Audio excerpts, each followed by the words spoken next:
Bolsonaro será considerado, quando passar o pior da pandemia, o grande responsável pela crise econômica, em que pese o fato de ele só falar na economia e não se preocupar com as mortes. Explico isso nesse vídeo.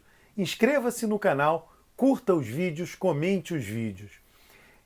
O que está acontecendo no mundo? O mundo se tornou o palco de um grande experimento social, político e econômico, um experimento natural. Veio uma pandemia que atingiu todos os países e cada país reagiu de uma maneira. Cada país tem sua estrutura política, sua estrutura social, suas tradições, cada um reagiu de uma maneira. O Brasil, como poucos países no mundo, é uma federação com várias unidades administrativas, totalmente diferente da França, que é um país unitário. Macron foi lá, decidiu um caminho, o país inteiro tem que adotar. No caso do Brasil, não foi assim. Você tem um presidente da República, tem governadores de estado, tem prefeitos das cidades, prefeitos dos municípios. Todos eles têm uma autonomia grande. No caso de estados e municípios, eles não têm autonomia financeira para se endividar. Então, eles dependem do governo federal, principalmente numa situação como essa de gastos extras por conta da pandemia, por conta de tudo que ela gera, a crise de saúde pública, a crise econômica. Pois bem, aí vamos pensar um pouco nesse experimento. Vários países foram muito duros, né? A Suécia não, a Nova Zelândia foi, a Nova Zelândia saiu da situação de quarentena, está levando hoje uma vida inteiramente normal, as pessoas se abraçando, se cumprimentando, se beijando, andando sem máscaras nas ruas. Então foi um país muito duro. Quando lá começou a pandemia, a Jacinda Ardern, né, a primeira-ministra lá, ela disse: a gente não vai achatar a curva, a gente vai zerar a curva. Então tem várias características da Nova Zelândia, um país unitário, uma ilha, mais fácil de ser isolado do mundo, enfim, ela tirou proveito dessas características específicas do país e nós temos um case de um determinado tipo lá. Temos nos Estados Unidos um país, uma federação, como é o caso do Brasil, que começou com mensagens não coordenadas, mensagens cheias de ruído. Trump indo contra...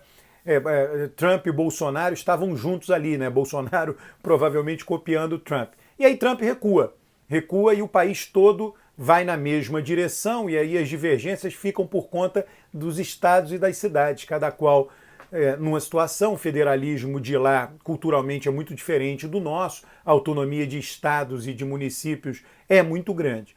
Então, é um outro caso lá. E nós temos o Brasil, que estados e municípios, de uma maneira geral, como um todo, começaram esse combate muito dispostos a fazer um lockdown, fazer uma quarentena muito dura. E o governo federal, do início até hoje, seguindo o presidente da República, eleito pela maioria dos brasileiros, foi contra isso. Então todos se recordam os inúmeros pronunciamentos de Bolsonaro, seja pronunciamentos oficiais em rede de televisão, seja as falas que ele costuma fazer lá no cercadinho, entrada e saída do Palácio Alvorada.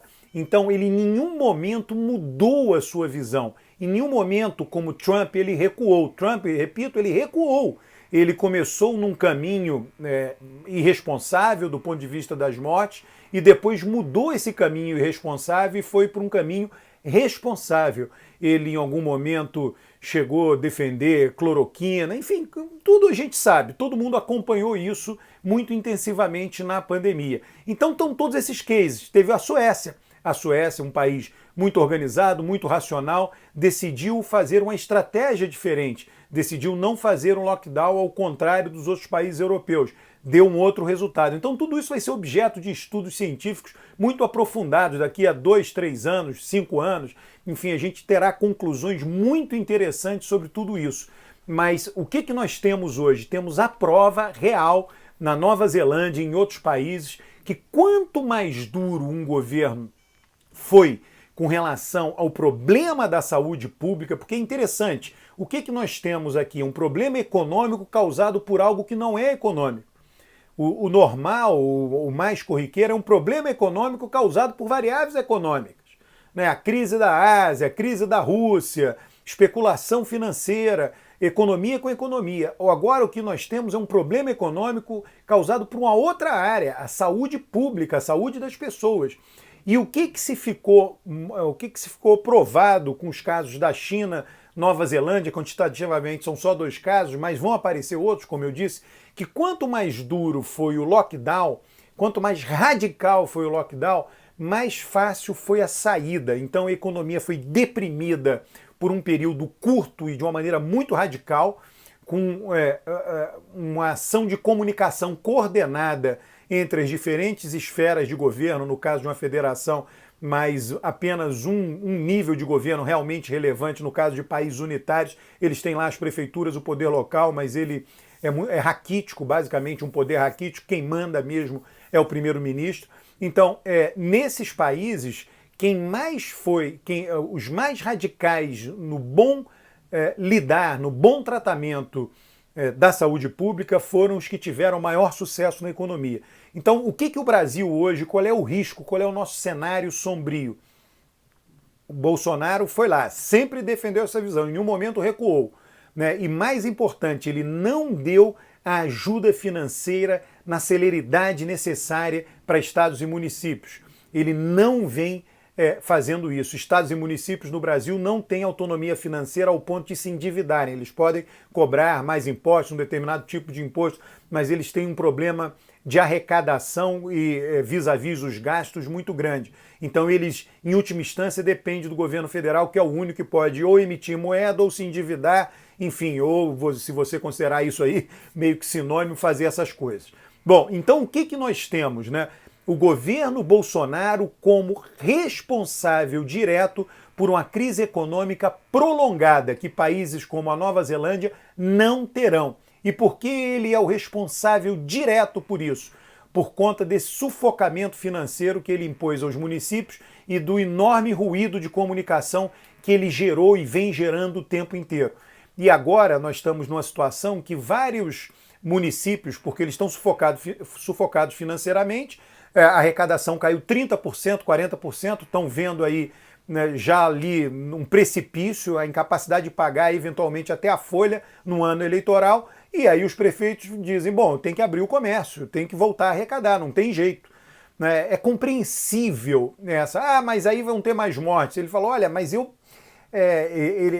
chega lá o secretário de Finanças para o prefeito, eu não estou defendendo isso, eu estou me colocando um pouco na posição do prefeito, o nível de pressão que ele vai sofrer, que ele mora lá no município, né?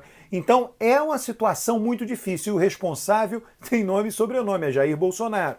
Agora, ele vai conseguir dizer que estados e municípios foram responsáveis? Ele pode falar à vontade, isso daí não vai cair no colo de estados e municípios.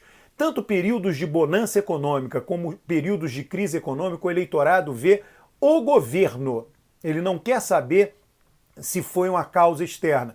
Bonança econômica nos períodos Lula, né? Muitos argumentam, foi o boom de commodities mundial. Bom, que tenha sido, mas o eleitorado não quer saber se foi uma causa indireta, tá lá, boom de commodities mundial. Ele quer saber o seguinte, olha, Lula era o presidente, minha vida melhorou, então eu devo a ele isso. Dilma, crise econômica no governo Dilma, foram as pautas bomba no Congresso Nacional. O eleitorado não quer saber disso, o eleitorado quer saber o seguinte, eu elegi, ela sabia das dificuldades, ela que se virasse com as dificuldades, a crise foi dela, ela foi responsável. Tá, então tira-se o apoio. E por aí vai, quer dizer, Bolsonaro, ele é o responsável pela economia.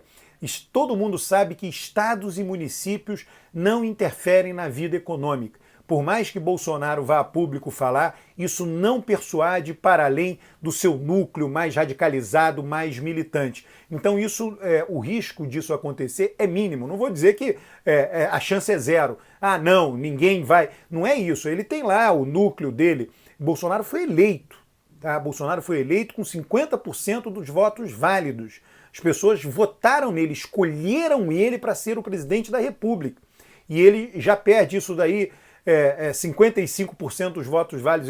Ele vem perdendo apoio, não tem a menor dúvida de quem votou nele. Vem perdendo apoio sucessivamente. Agora, por que eu estou enfatizando o fato dele ter sido eleito e muita gente votou nele de maneira entusiasmada? Os mais entusiasmados são os últimos a abandonar Bolsonaro, se é que irão abandonar. Então, por mais que ele sofra o desgaste por conta da economia, e ele está sofrendo e vai sofrer mais porque a nossa saída, comparando-se com outros países do mundo, tende a ser mais lenta e talvez, né, nós acabemos indo por um buraco mais profundo por conta justamente disso, Bolsonaro acabará sendo o principal responsável por isso. Bom, essa é a mensagem que eu tinha. Nós teremos em breve como ver se essa minha previsão estará mais certa ou mais errada. Independentemente disso, curta o vídeo, comente o vídeo, inscreva-se no canal de YouTube.